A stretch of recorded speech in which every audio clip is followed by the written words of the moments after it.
हम कलाकार हैं कि हम गुंडा हैं। नमस्कार, प्रणाम। हम बानी समर सिंह और आज कुछ सच्चाई बतावे खातिर आप लोगन के बीच में लाइव बानी। जोन भी बात बा हम आप लोगन के बीच में रखे चाहतनी। हम कई दिन से बहुत अपने मन बहुत परेशान रहने कि हमरे बारे में ऐसा काहे।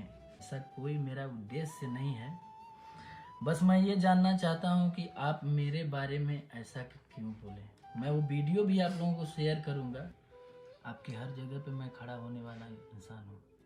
बताइए कि नहीं, हर मौके पर नहीं खड़ा हुआ हूँ तो बोलिए कहाँ नहीं खड़ा हुआ है समर सिंह आपके साथ। बताइए, जहाँ भी बात आई है। मैं अगर गलत हूँ तो मैं छोड़ छाड़ के चला जाऊँगा, लाइनें छोड़ दूँगा। मुझे बहुत वो नहीं है कि नहीं,